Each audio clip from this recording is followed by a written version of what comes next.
Welcome to the Exceptional Sales Leader Podcast with Darren Mitchell. If you're a sales leader looking to take your leadership to a whole new level, then this is the podcast for you. We'll be exploring tips, techniques, and strategies to help you take your leadership to the exceptional level and allow you to enjoy more money, more meaning, and better sales results.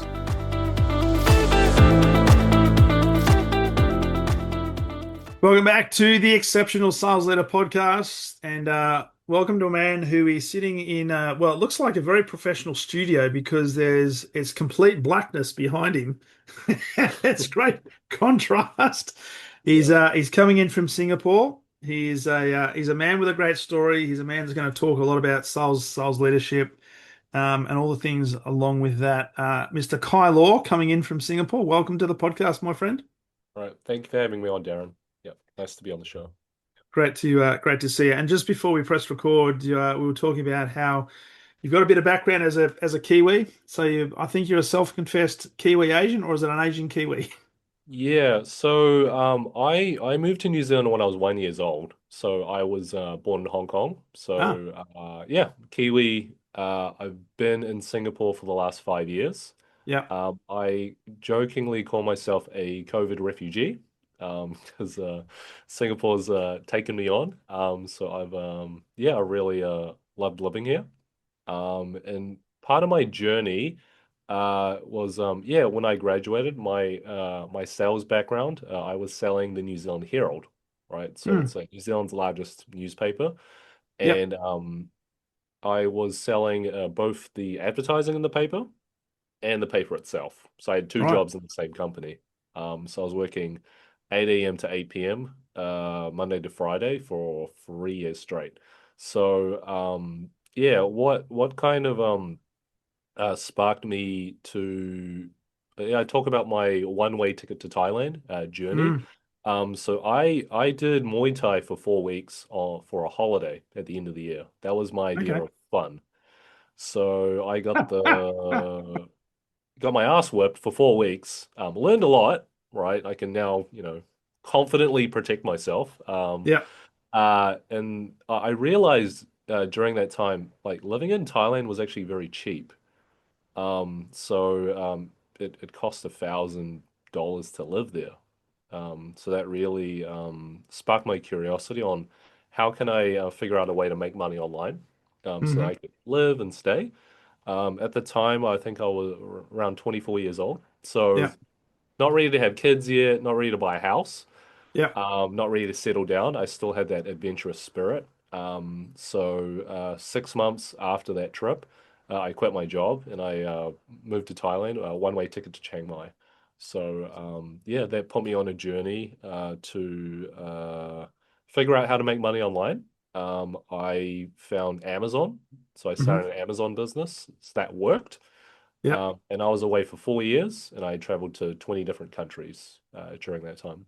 Yeah. Nice, nice. And tell me about a little bit about the decision, but also I guess the letting those of you close to you know that you're moving to Thailand, you're going to build an online business, moving away from potentially a Oh. secure role and moving to a completely different country.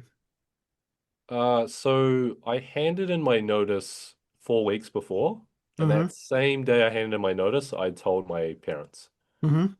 To my mum's complete shock. So my mum spent 3 weeks trying to talk me out of it. Yep. The last week, yeah, she kind of in a way accepted it.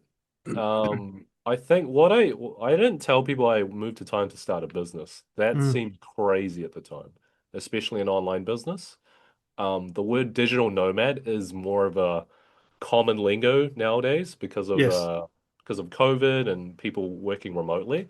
But this was 11 years ago, so Yeah. people had no clue what this was. So I actually told people, oh, I'm going to move to Thailand to pursue a Muay Thai fighting career. That seemed more plausible. So I think people just assume I was gonna, yeah, take a couple fights, get beaten up, and come back home with bumps and bruises. But uh, in reality, it was I only told people once the business actually made money and was Yeah. successful, and then I Okay. was I was hopping around to different countries and traveling. Yeah. Yeah. So that's when it became real, and people, I then was more comfortable telling people what I was actually doing. Right. Nice. Yeah. Nice. Because I'm thinking you could have been ended up in UFC in the octagon. No, no, no. Like, yeah, it's very humbling because these kids in Thailand, they've been doing it since they've like some of them five. Yeah, okay. They're all about it, right? Yeah, yeah. And then if you're fighting someone that they're literally looking at you as their next meal, Yeah. you're just doing it for fun, you're gonna get hurt. Yeah, So yeah. yeah, yeah. So I never. Well, yeah. One time I did step into the ring in Muay Thai, but it was more. There was like there's a bar in there's a Muay Thai bar where you can just step in the ring with a random person, Okay. and then you basically do 3 rounds, Yep. and then at the end you can win a bucket. A Yeah, bucket. a bucket. Yeah, yeah. Like a little bucket. Yeah, yeah, yeah. So I fought some random guy, and yeah, I don't want to punch him. Like, so I just kept kicking him in the leg until he couldn't walk anymore, basically. Yeah, yeah, because you're on holiday. I don't want to give anyone brain damage. So, although he was trying to take my head off, but Yes. yeah, so yeah, so but at the end of the night, I saw him later in the night. He was limping around, like giving me a handshake, and yeah, we had a little laugh, but yeah, Does it mean you won the that's what you, bucket? huh? You won the bucket? Yeah, I won the bucket. I don't drink though. I don't drink, which is another story. But yeah, yeah. I had three friends that were cheering me on. They got to Okay. share the bucket together, right? Like the bucket in time, they give you like I don't know, like cocktails or something, Right. and then people put like have different straws and they can drink out of the Oh, bucket. right. Okay. And What are those my friend buckets? celebrated my victory by drinking out of the bucket. So yeah, yeah. Sensational.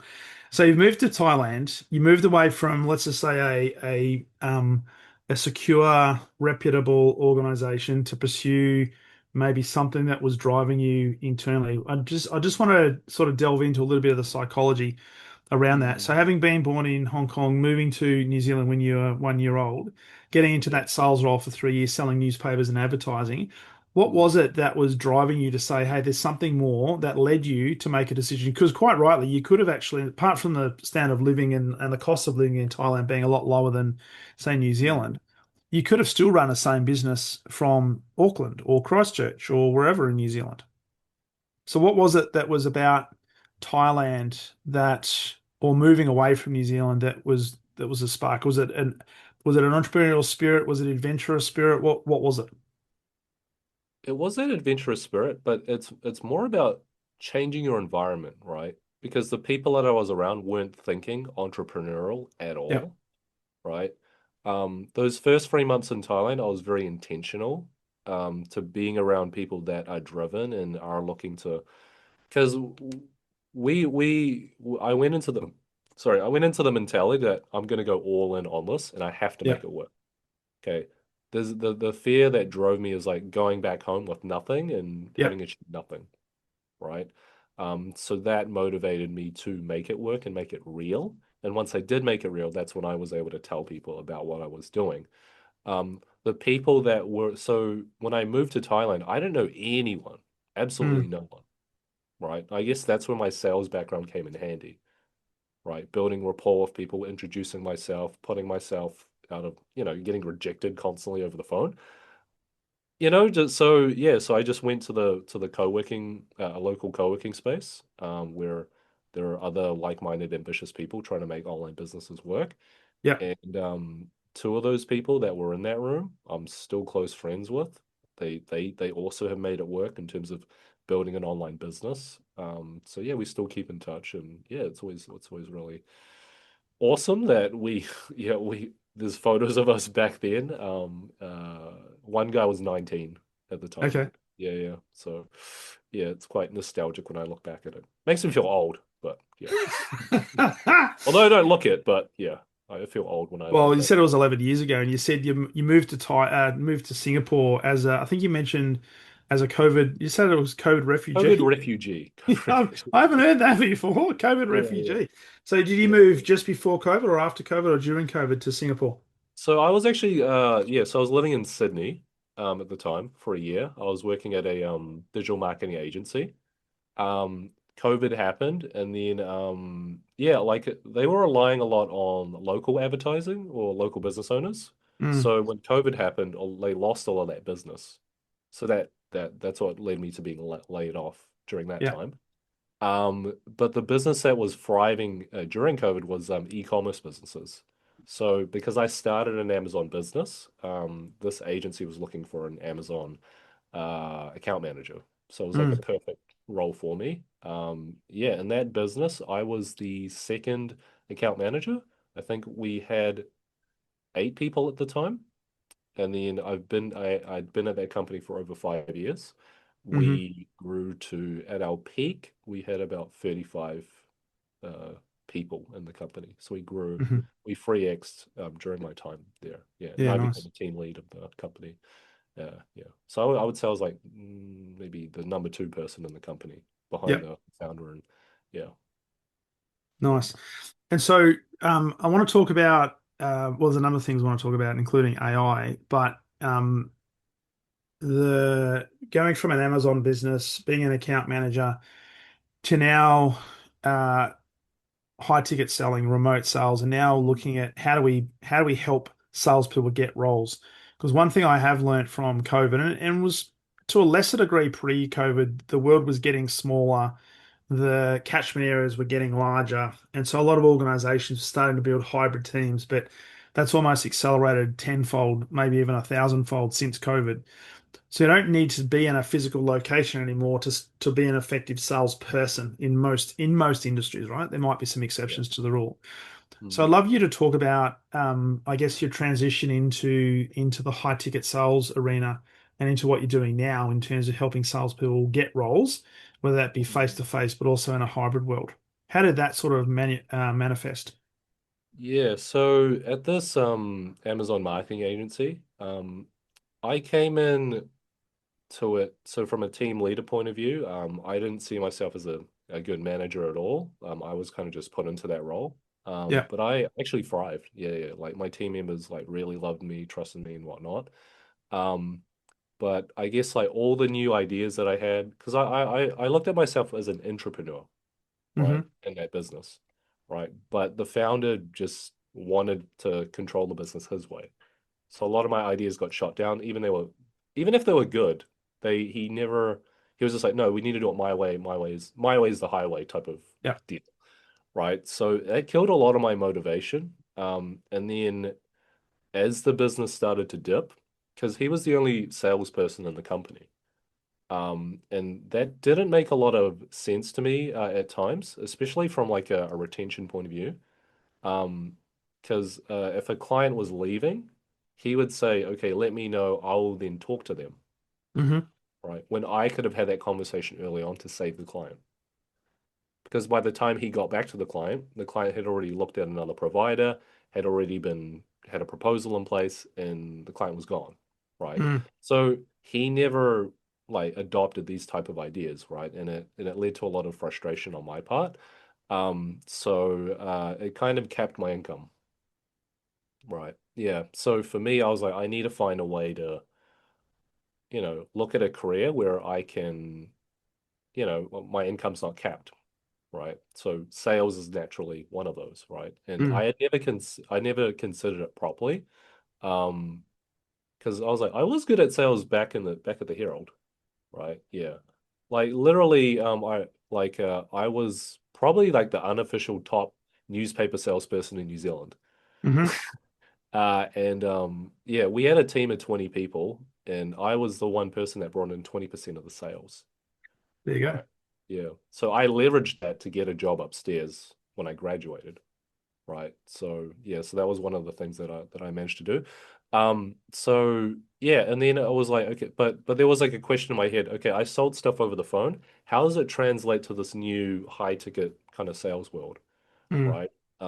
And then I found that there was a big market in Australia. I thought it was just US only, but in Australia, there's actually a lot of online businesses that need high ticket sales people. Yeah. So yeah, so I joined a sales training program, And when I started role playing, it kind of came more naturally to me than other people.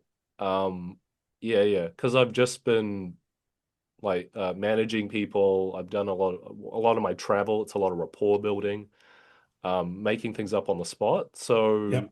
yeah, it felt like I was a natural. I didn't even really go through their sales training that much.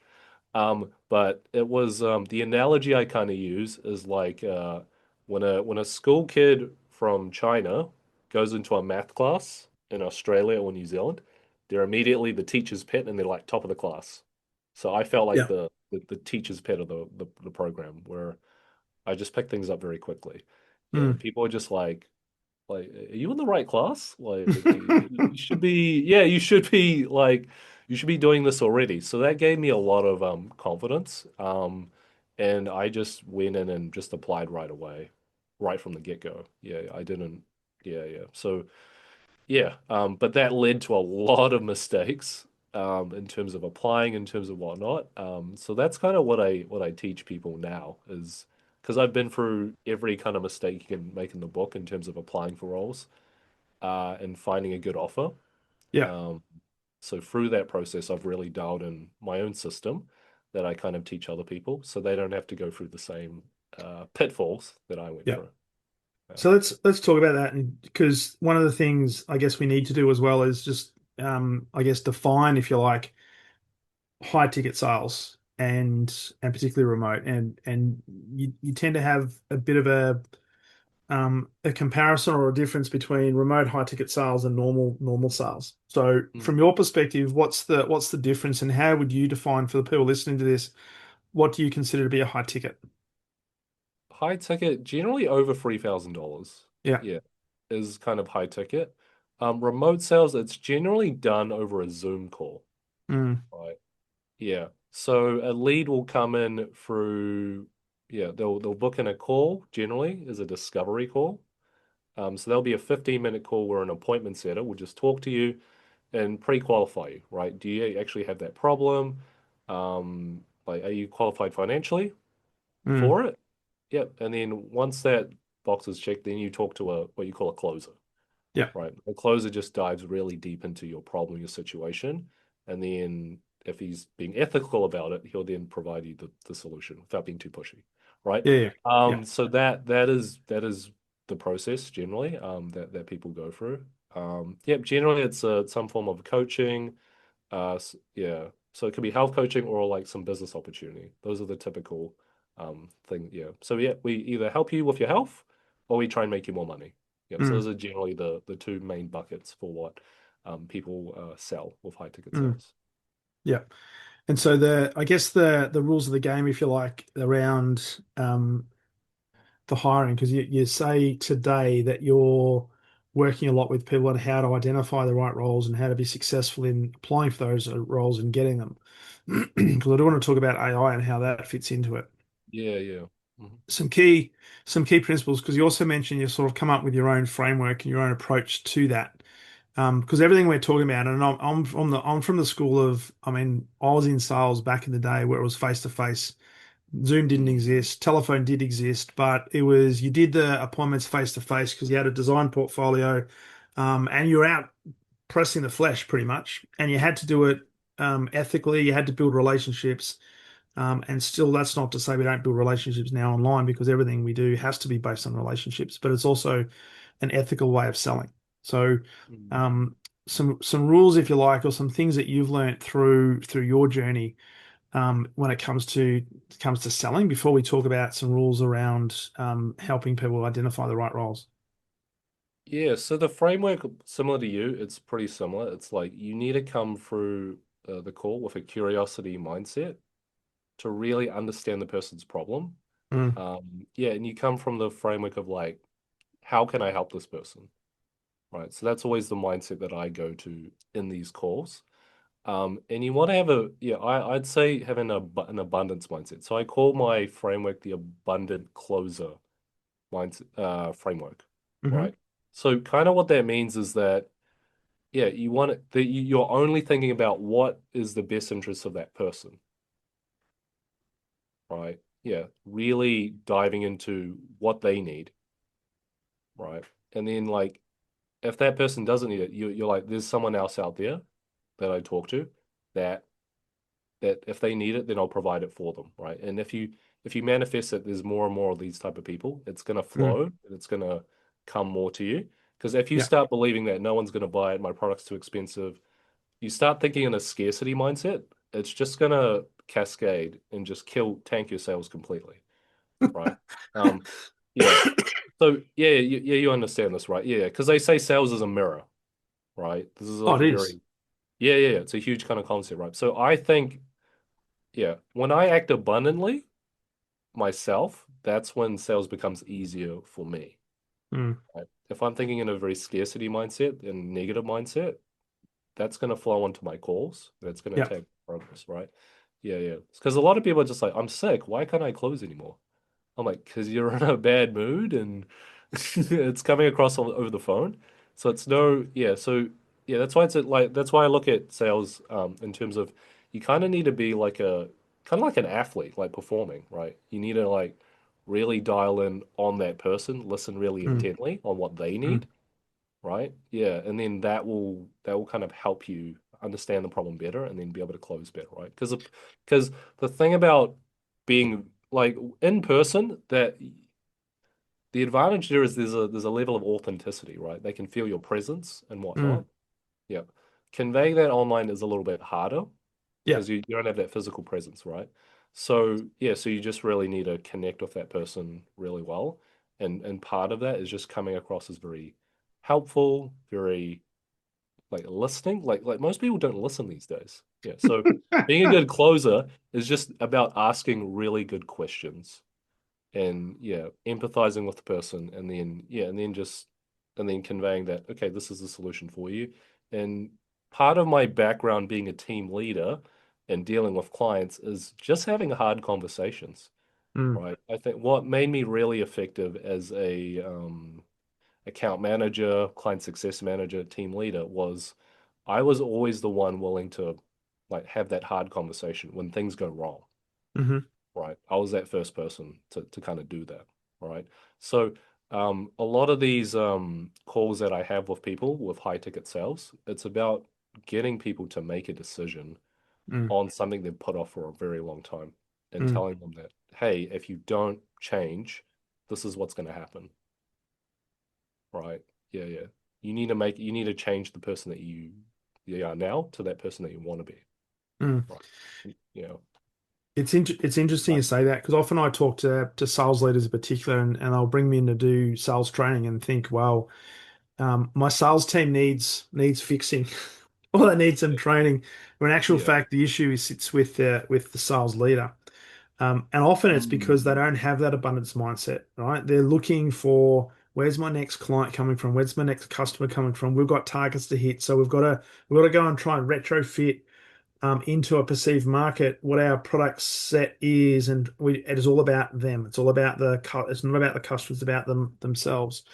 I mm, love your concept of the abundance mindset, because if you have the understanding that there's an abundance of potential customers out there, and my role is to simply filter through and identify the ones that are ready to make a purchase now, mm, then I detach myself from the outcome of having to get the perfect closed call on this particular situation, because I know the next one's going to potentially get closer to that yes. And it takes, from an energy point of view, it takes the energy off, and there's less commission breath that's coming through. There's less neediness. There's mm, less desperation that's coming through, and more people feel more comfortable making an educated buying decision if you can listen, if you can ask the right questions, but if you can also, I guess, to one of a better phrase, hold their feet to the fire to say, well, how badly do you want and need to solve this particular problem? Because here's the solution to it. Yeah, correct. Yeah. I had this conversation with someone yesterday. He's like, how far do you push? Yeah. And I'm like, I told him everyone has their own line, Mm. right? But it's context dependent, right? Yeah.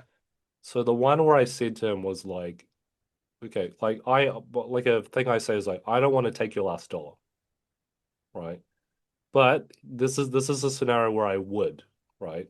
So if I'm on a health coaching offer and this person literally is eating themselves to death, they could Yeah, die, right? So for me, if that person can put money on a credit card, get their health and life in order, then I would feel good about yeah, pushing that person to that decision.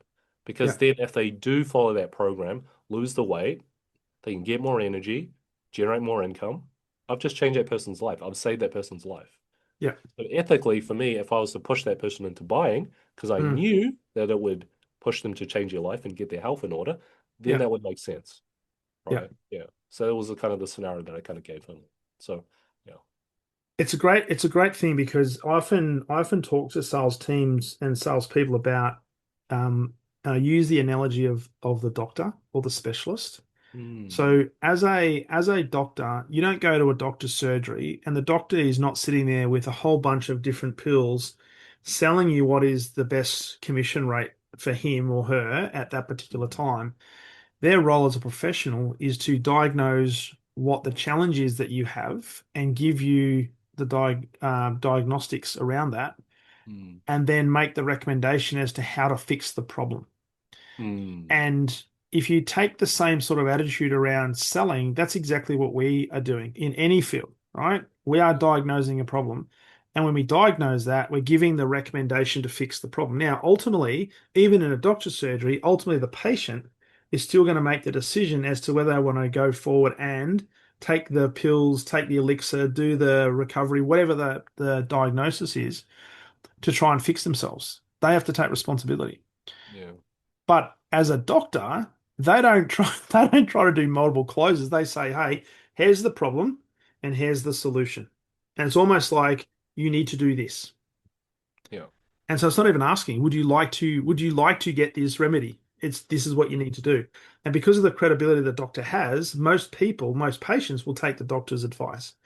The Mm, thing we've got to try and do is translate that into the sales world so salespeople have that level of credibility. I'd mm. love your thoughts on this in terms of what's your experience, particularly when you're working with the high ticket sellers and helping them get roles.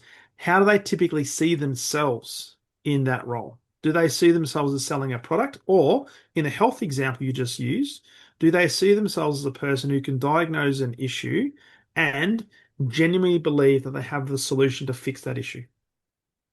It's definitely on that second part. Yeah, definitely on that second part. Like a lot of the clients that I deal with, right, they're already generally in sales training programs. I try not to give too much advice on what I think. But what I kind of do when I vet people is if you have recordings of you selling certain products, whatnot, I check those. I'll sanity check those, Hmm. right?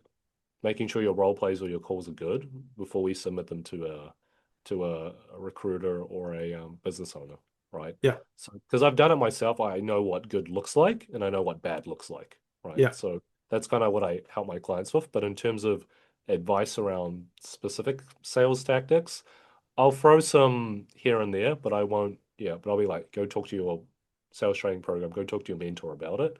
I don't want to dive too deep into their toes. What I specifically focus on is the interview process and how to help them frame themselves in the best way possible, so then they have the best chance of landing the role that they want.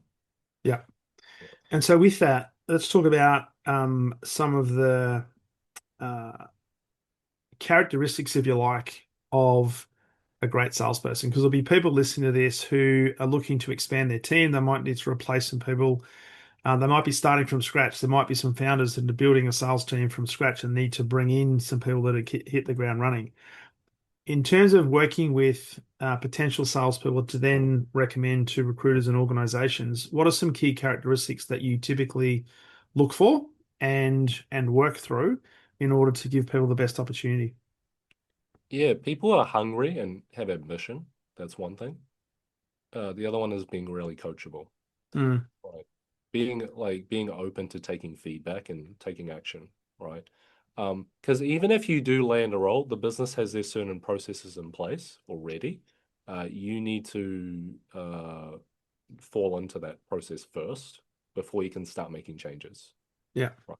So part of that, yeah, is being ambitious and hungry. So going in right away with that mentality that, yeah, I'm going to go in and I'm going to kill it. I'm going to perform very well for you, bring that high energy in there.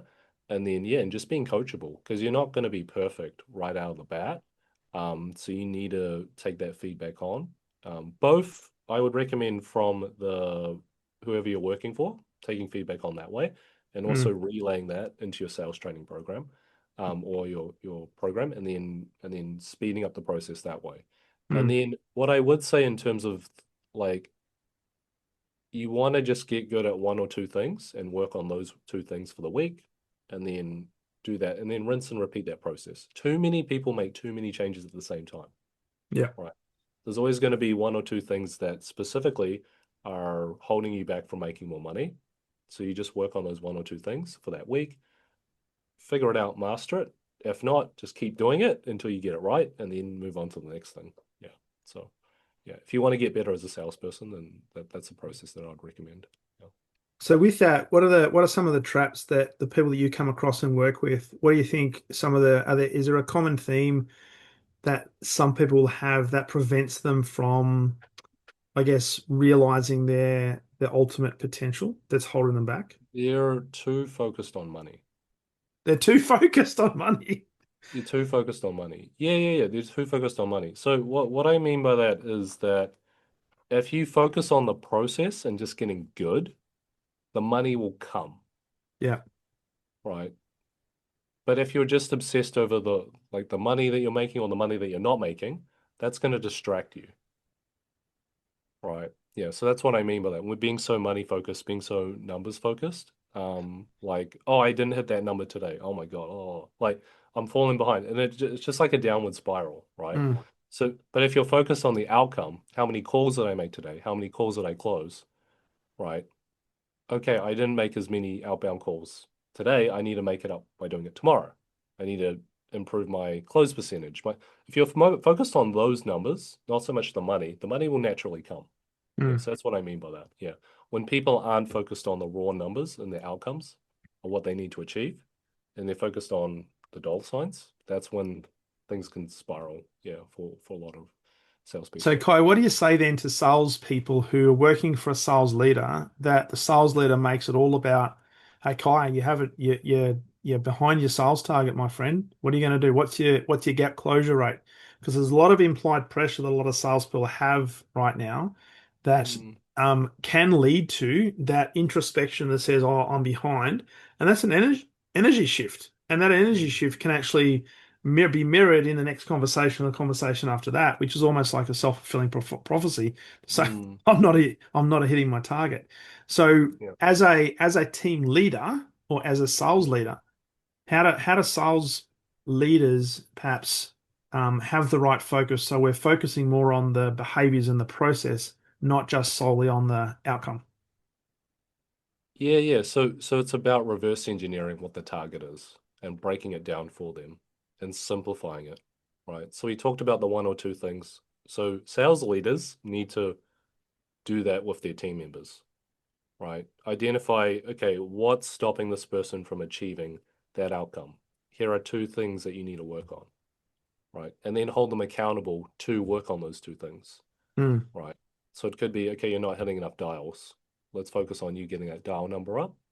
Okay, your close rate's a little bit low because maybe you're not handling this objection very well. Let's focus on you handling this specific money objection well, right? Because this should increase your close rate, right? mm, I mean, just focusing on those two things as a hypothetical example should naturally help that person perform better. mm. Yeah. And part of that then is to have a little bit of patience as a sales leader to say, you know what, um, because that leads into retention of good people because you want to have good Mm, people because if you're having a huge turnover, I guess the workload of the sales leader through training and onboarding is just it's huge. So teaching the fundamentals really well and helping dial in on what some of those areas of improvement are over time will have a positive effect on not just the person's, I guess, thought process about themselves, but also how they actually engage in those conversations with mm. with their clients. Yeah. When you talk about retention, to me, it's about, yeah, like building a relationship with your team members, knowing a bit about them personally, Mm, right? Yeah. If you know that You know about his wife's birthday, you know his dog's name, you know his daughter's name.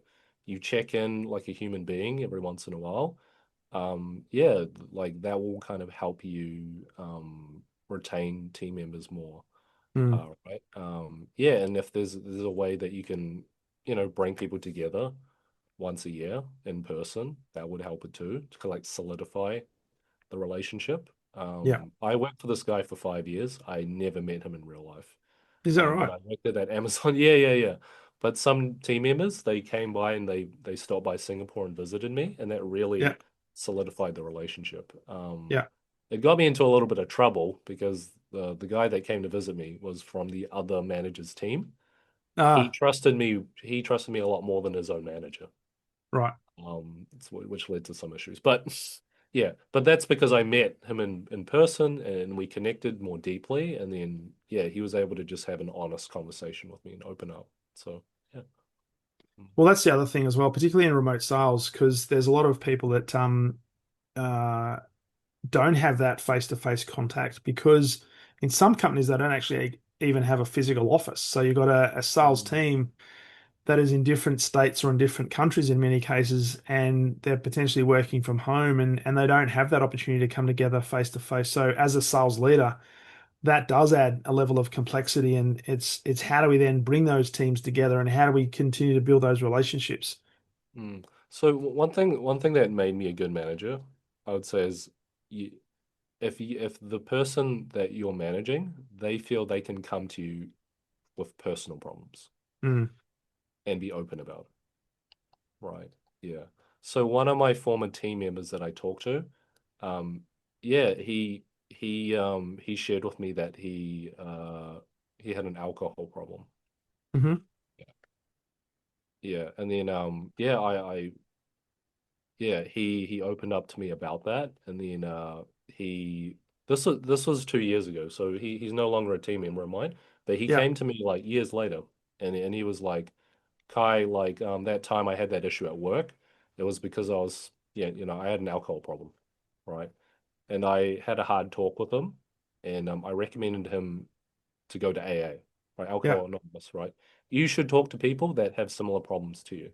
He actually took up my advice, Okay. right? Shared with me that, yeah, he's 30 days sober, hmm right? This Nice. is what makes you a good manager and leader. If your team members are able to have vulnerable conversations with you, because that's sometimes what's blocking them from making good sales, right?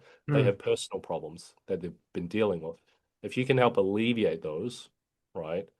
They could be in a toxic relationship with a girlfriend or whatnot. And if you give them advice that maybe the best decision is to leave her, then that can kind of help in that instance. Or yeah, yeah. So if you can provide solutions outside of sales too, that will just make you a more effective leader and just build that trust. And yeah, that team member is going to be less likely to leave you, right? Yeah. It's a really interesting point, and I mean there's obviously there's fine lines, and we need to know what the demarcation point is and where my level of empathy moves into giving advice and so forth. But knowing what avenues people have, such as recommending them to professional services and Mm. other people who are professional and dealt with that. But it's so true that if people feel comfortable sharing stuff that is not directly related to the role, it's a great indication of the level of respect and trust you've built with that particular person. So they're more likely to increase their level of discretionary effort when they feel as if they can come to you as a leader and share some of those things perhaps they have never shared with others before. Yeah, yeah. For me, like if I'm on a catch-up call for a team member and he just feels off, I'm like, hey, is there something going on at home? Yeah. Is everything okay? Mm, Just a really simple kind of question, yeah. right? Yeah. And if they feel comfortable opening up to you based on that question, then yeah, I'd say that yeah, that's building that level of trust between you and that team member. If they're like, oh no, no, no, no, it's fine, it's fine, it's fine, it's fine. But inside it's chaos, then you're kind of yeah, that's when that's there's a bit of disconnect between you and the person. Yeah. Well, it's a fine line, and you just have to continue to be there and support them. Mm, And think, you know what, I'm not going to pry any further, but whenever they're ready to talk, at least I've put the offer out there. yeah, It's an olive branch, and when they're ready, when they're at a stage where they feel more comfortable, then I know I've already made the offer, so they're more likely to take that offer up at some stage. correct. Just got to continue to be there. Correct, Um, yeah. so this is because this is a really important part. around sales leadership, particularly when you got hybrid or remote teams, is building those Mm, connections and knowing what's going on in people's lives that can either enhance performance or potentially reduce performance. mm, So it's a lot different to face-to-face sales where you see everybody every single day. mm.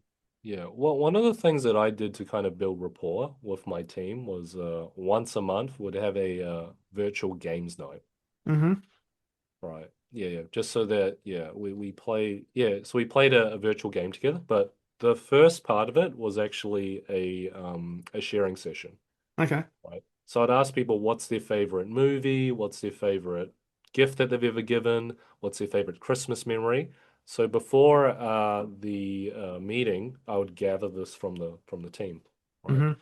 That would naturally build rapport with the whole team, right? Because then I'd say, "Hey, Darren, yep. So it's your turn. Share your favorite Christmas memory." And there'll be a photo that you shared with me, and then you have to Yeah. explain. It's like a show and tell, Love right? it. So what that did was it brought the team closer together. People learned about different aspects of each other, and it brought the team closer. So when people had problems, they wouldn't always just come to me straight away. Mm, They would then go to each other, mm. right? So in a way, it made me a more effective leader because then it made me do less work, Yeah. right? People helped each other, right?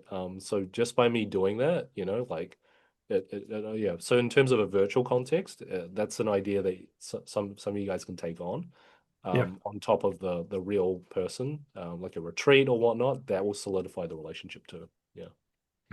I love that. And as you were talking, I'm thinking is I've got a mate in the US that he's always run sales teams and had a lot of remote sales teams, and he would have the regular one-on-one catch-ups, but then he would have no agenda catch-ups, and that's just we're just going to get together for half an hour. We're just going to talk, right?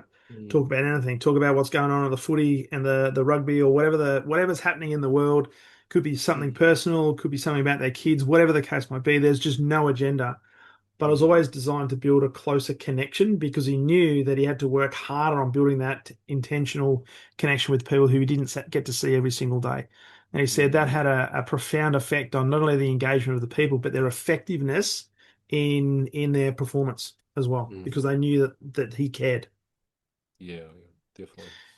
So, mate, the thing that I wanted to as we get towards the back end of this, AI has been and continues to be at the forefront of most people's minds. If you look at most Mm, Facebook feeds, TikTok, Instagram, and even LinkedIn, there's a lot of stuff around AI. And I yeah. talk to a lot of people around AI, including people who are creating AI systems for sales.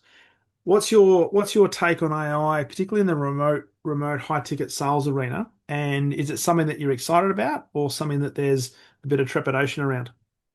I'm all in on AI. It's something that you need to embrace, otherwise you're going to get left behind, Mm, right? So the way I've applied it is through me doing content. It's made the content creation process much easier and quicker. So I could like ramble, write a post out of nowhere, then AI will just clean it up, format it properly, give me suggestions on how to improve it, and then I can fire off content much more quickly than I ever did before.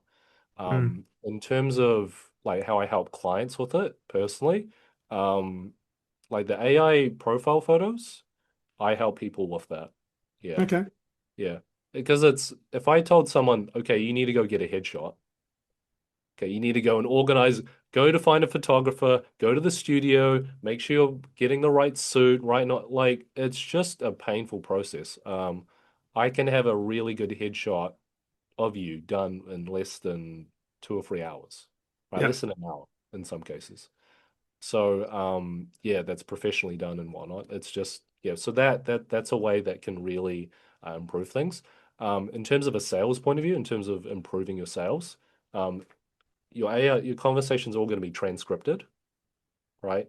AI can give you pointers on what you maybe could have done properly, missed opportunities, right? In terms of, yeah, and in terms of practicing scripting and whatnot, coming up with scripts, there's so many opportunities that with AI that you can do, right? Mm, One of the tools I use is a AI note taker. So if Yeah. I go to an event, I put the recording on and it will record everything that's happening. Yeah. And then AI will summarize and transcribe all the key points, right? So it saves me just so much time, right? Yeah. If I had to go to a conference or an event and I'm like scribbling notes the whole time, it's not going to be as effective. So I've done that personally when I go to these networking events and people speaking. Hmm. Uh, yeah, I have an AI recorder, record the whole thing, and then it just transcribes the content for me. And yeah, it's been very, very helpful in that instance. So yeah, people should embrace AI as much as possible to help them moving forward. Yeah, for sure. Yeah. As a sales rep, because a lot of people I talk to who have, I guess, friends and colleagues who are concerned about being replaced by Mhm. AI. Um, in the work that you do, what's your take on that? Is it a case of there might be certain tasks that maybe sales development reps are doing today that might be replaced, but are we going to replace salespeople? Well, like this is a very human process that we're going through. Mm, Empathy, care, this is stuff it's not there yet. mm, It's not there yet. So no, I wouldn't worry about that in no. in that instance in terms of if you're doing like a Zoom call and you're face to face, it's very hard to fake.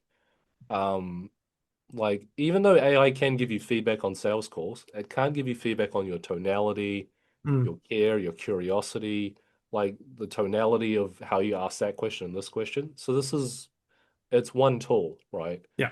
So when I tell people to use AI to learn their script, so there's like some AI tools that you can talk to back and forth, right? And practice your scripting, and then AI will pretend to be the customer. Like that's good just in terms of learning the script and understanding the Mm, process. But in terms of getting to that next level of sales, you need to understand tonality, timing, empathy, like all of that comes into play, right? So that's where yeah. your sales trainer can add value. Your team leader is going to come in. So that's just, it's not there yet. So you Mm, can't no. really, yeah. But in terms of like all the like reporting, paperwork and whatnot, AI can help a lot with that. If I had to write notes the whole time while I was talking, and then put it in the CRM, it would be quite painful, right? But with AI, you can automate a lot of it, and it just makes more sense to do it that way. Yeah, and then yeah, if you're not embracing AI, I kind of look at you like, are you dumb? Like, why? Like, yeah, and it makes me feel good because it's like, I'm gonna stay here, and you're gonna get left behind, right? Well, It's and sort of like that's the thing. yeah, it's sort of like when the internet first came, like the Yeah. people that didn't embrace the internet, Yeah. like yeah, they're just dinosaurs, right? Yeah, you don't want Yeah, to be a modern day version of Kodak that invented exactly. digital photography and then did chose not to use it. Exactly. Yeah, So yeah. jump on board.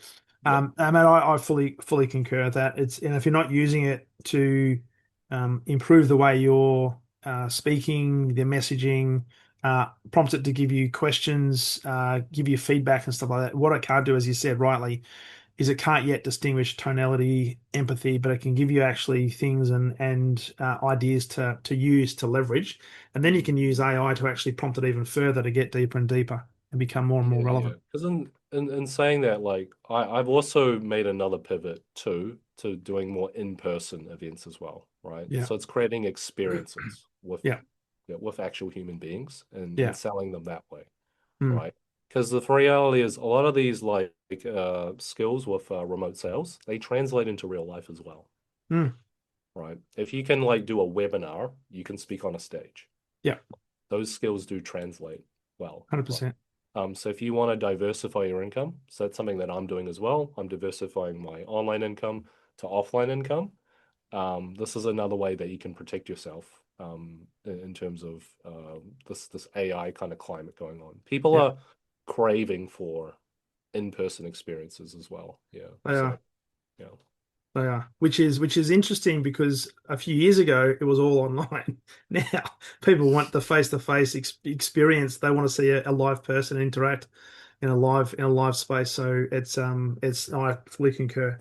So mate, great conversation. if people wanting to know more about you, connect with you and learn more about what you do and how you might be able to help them, where's the best place for them to connect?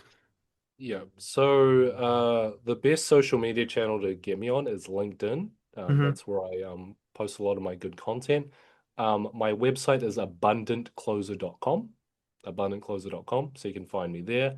And yeah, if you are either a person transitioning into high ticket sales that's looking to land their first role, or you're stuck on a really crappy offer and you want to get out of it and find a better role, then those are the two people that I help. Yeah, in terms of Nice. sales context. Yeah. Awesome. Awesome. Sounds great. I'll put those in the show notes and certainly recommend people connect with you on LinkedIn and check out your website and Right. spend some time with you. So Kai, great to have you on the podcast, mate. Good luck with all things online and offline. And thanks for being a great guest on the Exceptional Sales Leader podcast. All right. Thanks for having me, Darren. Cheers.